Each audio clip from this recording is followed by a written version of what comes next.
right. Hello, everyone, and welcome to another installment of HIT Lab's Women's Health Tech Wednesdays. We are really excited about today's conversation with Holly Rockweiler.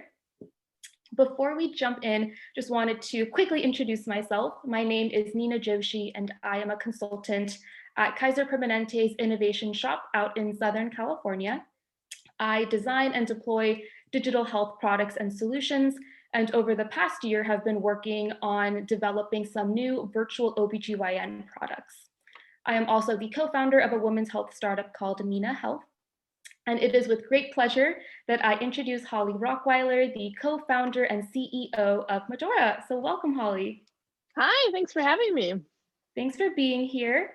So to start off, can you please tell our audience a little bit more about yourself and about Madorra? Sure, yeah. So I'm Holly. I'm a biomedical engineer by training, and I spent the first part of my career working at a large medical device company, which was an awesome experience. But I realized pretty quickly that the big company environment didn't quite fit for me. And so I was interested in learning more about startups, I'll say. I knew nothing. And so I then transitioned to go through a fellowship at Stanford called Biodesign, and then ended up spinning out our company Madorra from there. And so at Madorra, we are treating vaginal atrophy and dryness for postmenopausal women. And we're doing that in a very new way. The gold standard treatments are all hormone replacement or over-the-counter type solutions. And they frankly aren't meeting the needs of today's women. And so we have a totally revolutionary device-based approach that allows women to reinvigorate the body's natural mechanisms for lubricating the vaginal canal. Wow, that's incredible. And what motivated you to start Madorra to, like you mentioned, address the quality of life for postmenopausal women and for breast cancer survivors using a medical device? Yeah, so it all credit goes back to, or the foundation, I should say, goes back to the Biodesign Fellowship at Stanford. So that's a program that teaches a process for medical device or medical technology innovation, I should say. And they teach you to look for unmet needs and then teach you how to filter the many unmet needs you find down to kind of a final or handful of needs that are worth solving. And so they teach that in a very hands-on way. And for us, one of the many needs we came across was a need to treat vaginal atrophy without hormones. And so the year in the program is meant to be academic, but very often fellows who go through it are pretty excited about something that they've been working on and end up wanting to spin it out. So that's a bit of the origin story. You know, it's really about having met women who had this condition and talked to them about it and realized how big the opportunity really was and how shocking it was that more people weren't talking about this. And so when we finished the year, my co-fellows and I co-founded the company, and it's, you know, that feels like yesterday and also a million years ago in terms of how much we've done since then. That is incredible. And speaking about your medical device, can you tell us a little bit about this, non-hormonal solution and the way that it works? Sure, yeah. So it's a home use ultrasound based solution, and it's importantly totally external to the body. And so our goal was to deliver to women what they were asking for, frankly. And there's a very famous quote from Henry Ford about, if you ask someone, if I'd asked my customers what they were looking for, they would have said a faster horse.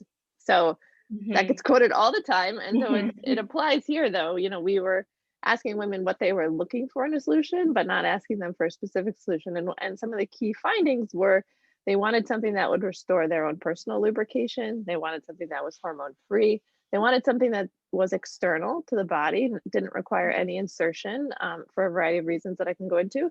And they wanted something that they could control themselves, something that allowed them to feel they were taking an active role in regaining their quality of life and sexual health.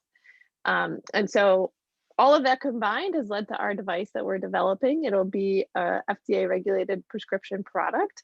So we're working through that process to get through that approval pathway. But the ultimate device itself experience is that a woman would get it prescribed by her gynecologist and then use it at home on a recurring basis.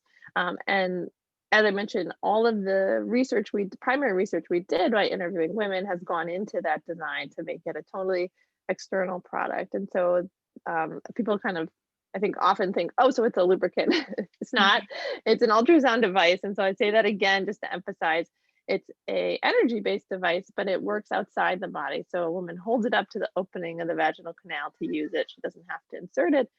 The device is outside, but the ultrasound energy can go inside, restart the vaginal lubrication, and improve the vaginal tissue health. Wow, that sounds incredible. And so, knowing the crazy tumultuous year that was 2020, how have, this company how have Madorra adapted kind of during the pandemic? Did your company have to make any notable changes?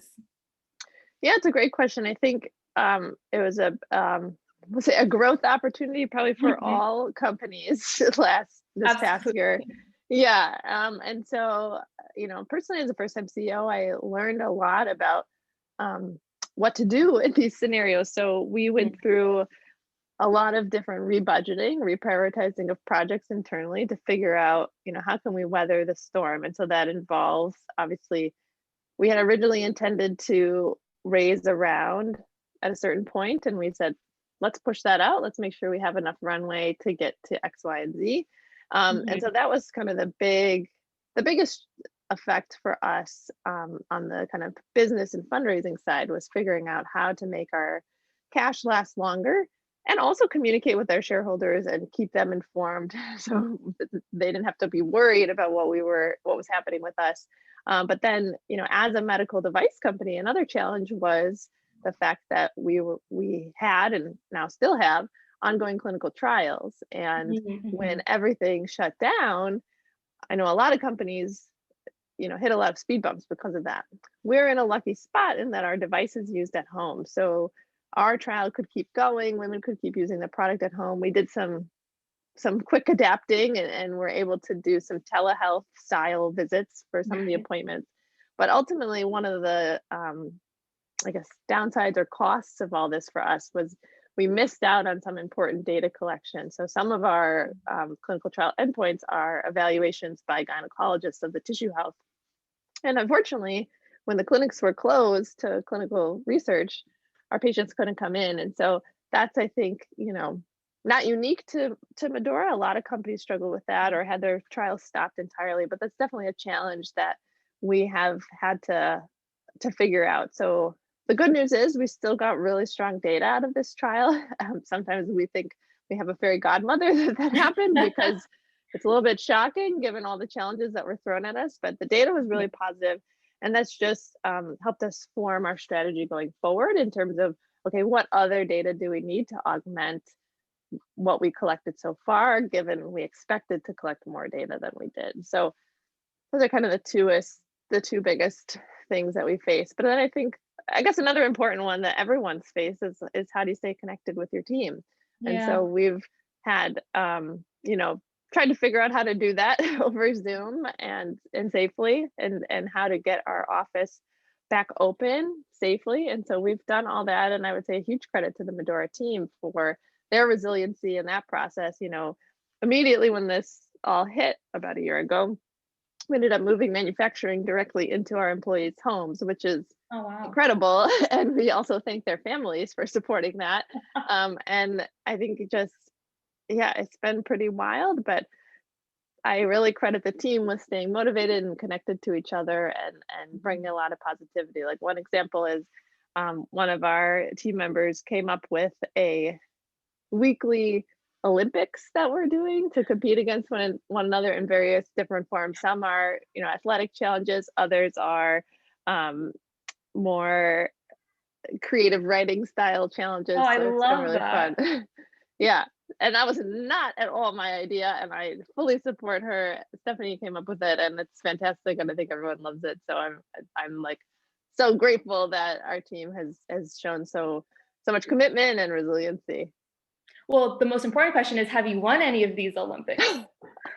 I have. I don't remember exactly which one. I don't think she awards gold, silver, and bronze, and then there's a total medal count. So I think I have. I'm trying to remember.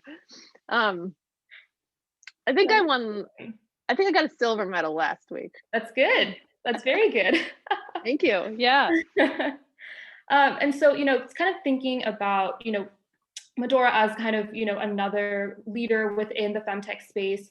For you, where do you see the future of women's health that is supported by digital or more technology-enabled health solutions? Oh boy. I mean, the future of women's health is that all our needs are met, right? And Yes. solved. So that's obviously a simple answer and an incredibly challenging one. Um, Mhm.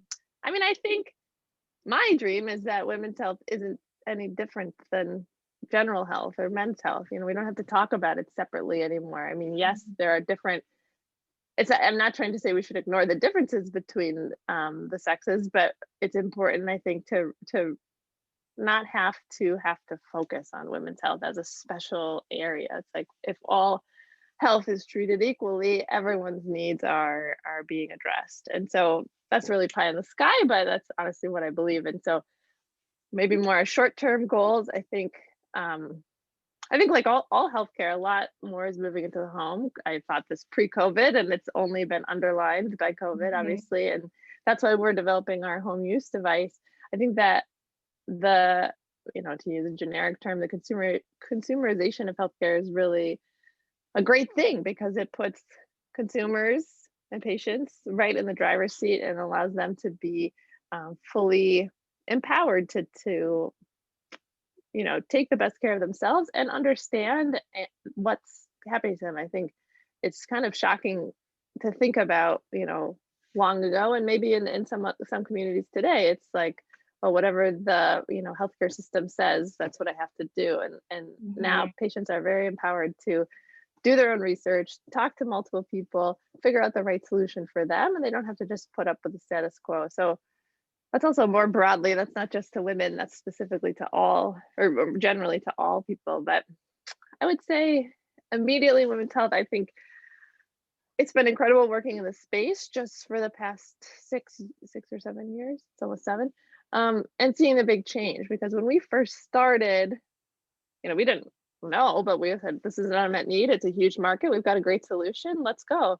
But we would talk to people and they'd say, ooh, women's health, that's kind of niche. And thankfully, Mm. or niche, um, thankfully, we don't hear that at all anymore, which is really good. But it's been incredible to watch that change. So back then, when people said, I don't know, is that really going to take off? Now there's a hashtag, there's tons of activities, there's these events like this. It's been a great change, and so I hope that that continues and there's more awareness. Like another big mission at our company is to just let women know that they're not alone when they Mhm. have whatever health condition it is. In our case, vaginal atrophy. In fact, 50 to 70% of all postmenopausal women have vaginal atrophy. So it's pretty shocking how little it's talked about.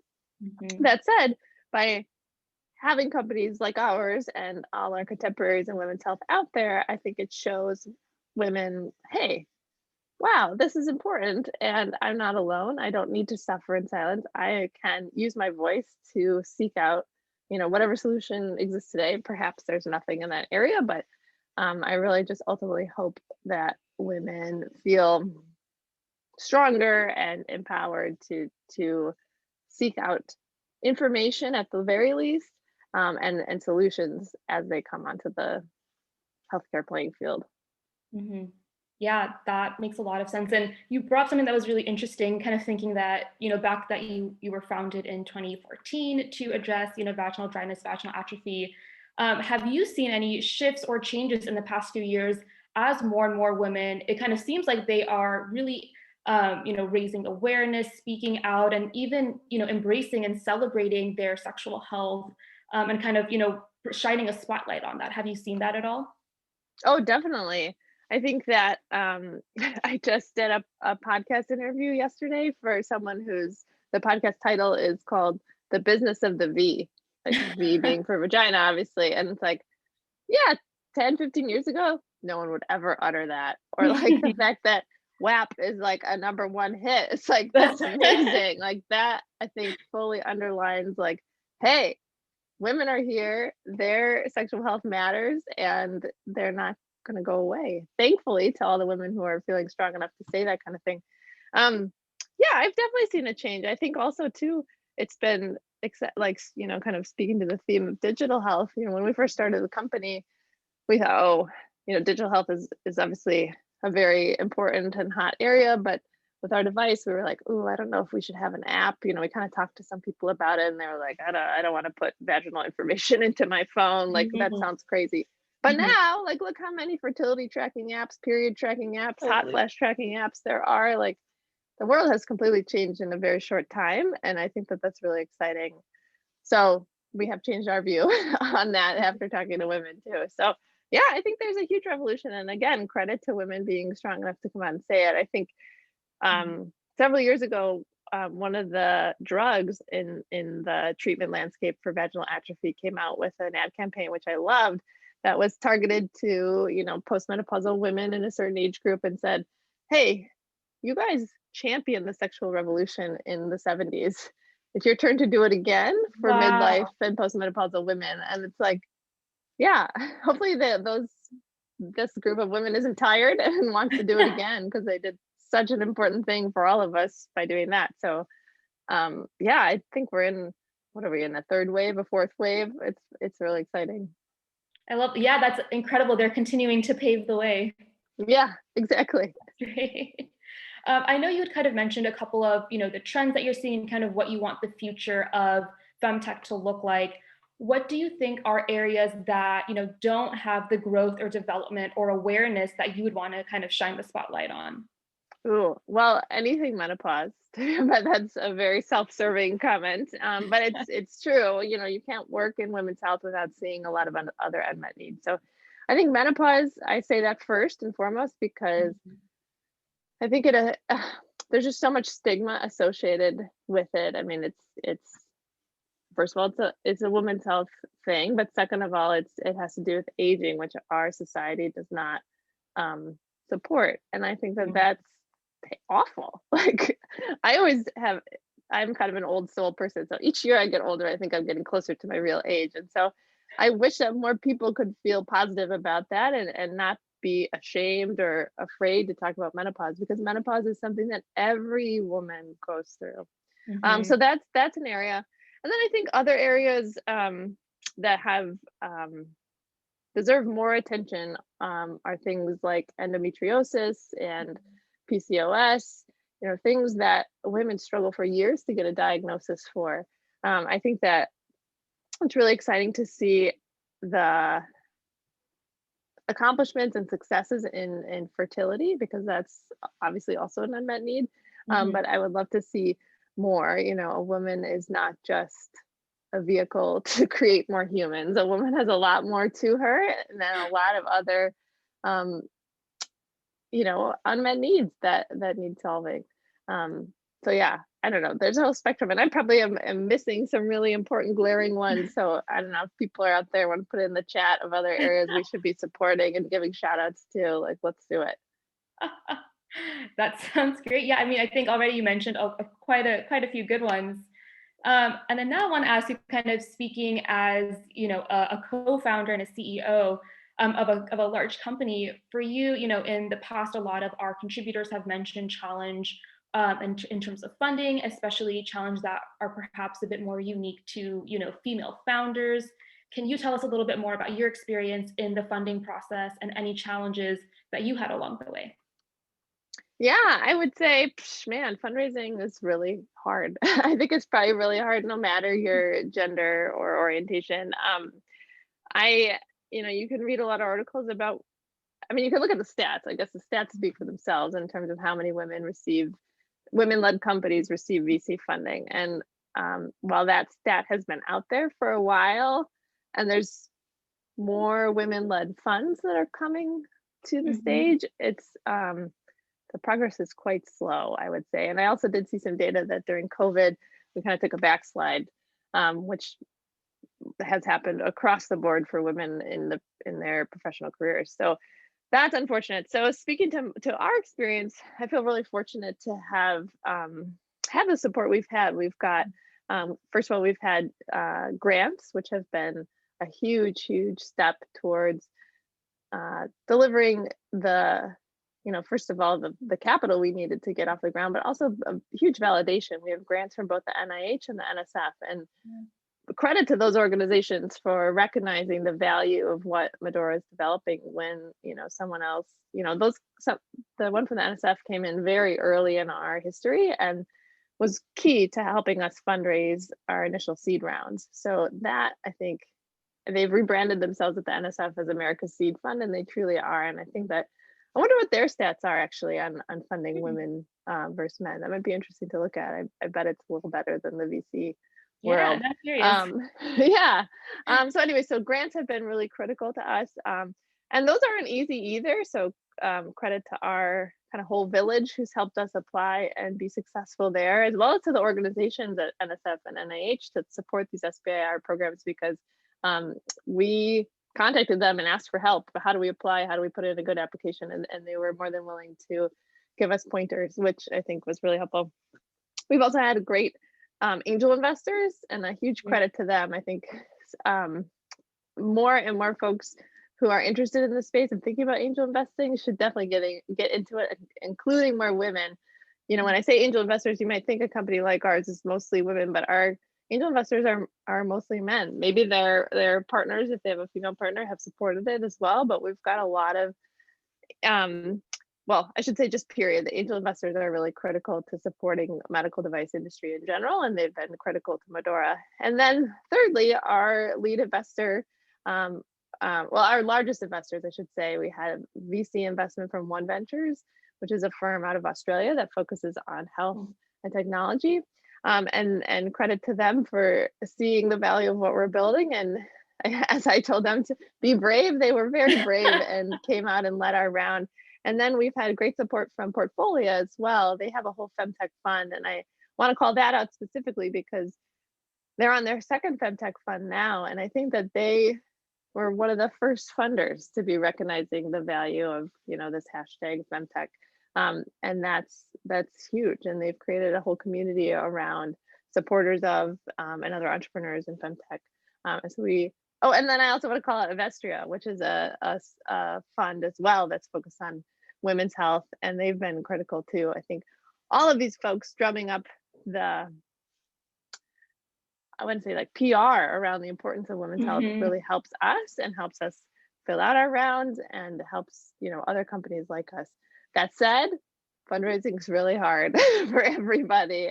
People ask me if it's been harder because I'm a woman, and I don't know. I've only lived my life as a female CEO, but I imagine it could be. I think that, we all have our own challenges, and we've been working through them, and we've been successful, but it hasn't been without a lot of hard work and a lot of support from our advisors and early believers, I'll say. Love that. That's great. And what advice would you have for, early or just female, non-female founders who are just kind of starting off in the entrepreneurial space? Oh man, there's a lot of things. I guess what's resonating for me today is believe it in yourself. And I think that it can be quite daunting to think about the journey ahead. But one of my friends who's also an entrepreneur says, how do you climb a mountain? Putting one foot in front of the other, and you know how to do that. So I guess that's early advice. Other advice would be pay attention to your customers always. I think it's been really cool to be on this journey and try to stay connected to our patients and our healthcare provider customers the whole time. We just completed a large survey that further validated kind of all the foundational work that we did 6 years ago, which was a huge relief. I would have been shocked if it didn't, but it's really nice to see that, customers will tell you what they need. And as long as you're keeping that, in the center of your orbit, I guess, you can't go wrong. That is incredible. Yeah, I remember there's a quote that says, baby steps are still steps. So oh, I love that. Yes, totally. I think that's great. Yeah, speaking about, what you were talking about in terms of knowing what your customers want and really making sure you kind of have the pulse on your customers.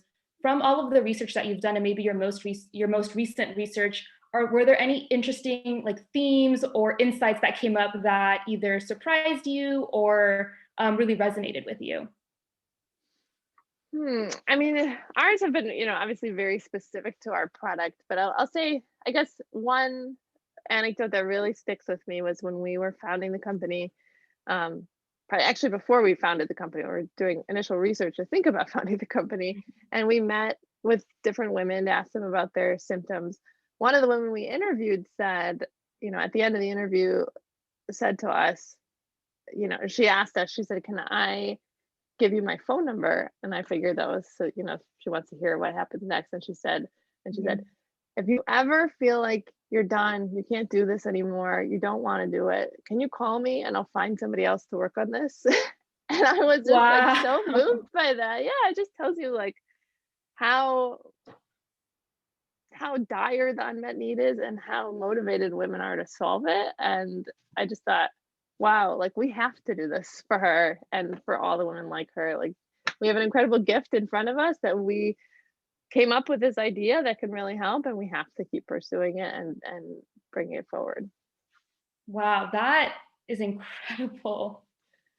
Yeah, it's very moving, I think, and keeps me again focused, keeping our Mhm. patients, front and center. I mean, they're why we do what we're doing. They're why we take the hard road of fundraising, and Yeah, why yeah. we get up every day and do this. So Wow, that I mean, I think that what a way to end it. Um, so thank you so much, Holly, for this enlightening discussion. I think we all just learned so much. We have some upcoming events for our Women's Health Tech Wednesday, so please be sure to check those out. Have a lot of incredible women, and make sure to stay in touch with us. LinkedIn, Instagram, YouTube, whatever you fancy, we will be there. And thank you again, Holly, so much for your time and for this discussion today. It was really, really enlightening. well, thanks for having me. It's been a pleasure. Thank you guys for giving a spotlight to all the people working in women's health and all the unmet needs that need solving. All right, wonderful. Well, have a good rest of the day, and talk soon. Thanks. Bye. Bye.